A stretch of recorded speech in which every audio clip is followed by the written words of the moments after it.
Como ouvir as vozes de mulheres filósofas se elas foram silenciadas? Como você ouve uma voz no silêncio? Como você faz ver uma imagem, uma obra que está apagada, né? Quem são elas?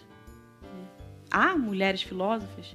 Hoje, com toda a certeza, a gente pode dizer, com segurança, que houve e haverá mulheres filósofas, né?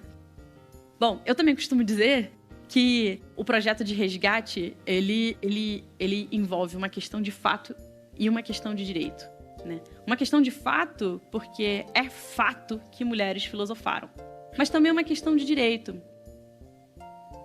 Por que é uma questão de direito? Porque não falar das mulheres filósofas é impedir que as mulheres conheçam a sua própria história, conheçam a sua própria história intelectual, né? Saiba como a sua condição social foi pensada, saiba como outras mulheres pensaram a si mesmas ao longo da história.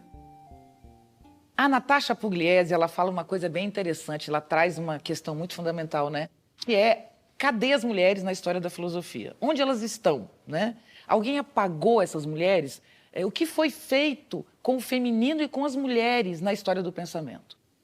Sem dúvida nenhuma que as mulheres foram negadas as suas manifestações, né, especialmente corporais. O que o feminino incomoda na civilização é o seu corpo, é a sua sensualidade, é a sua sexualidade. Agora, quando a gente entra na história da filosofia, a gente encontra um cenário de negação do feminino que é diferente um pouco, que se complementa, que é...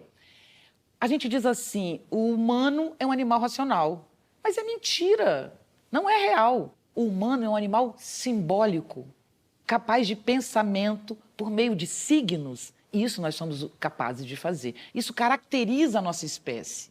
No entanto, a racionalidade, o que a gente chama de humano racional, é um formato dado ao nosso pensamento, imposto pela filosofia no seu nascimento. Então, a história da filosofia é a história do nascimento de um modelo de pensamento que afasta o corpo, os afetos e os movimentos.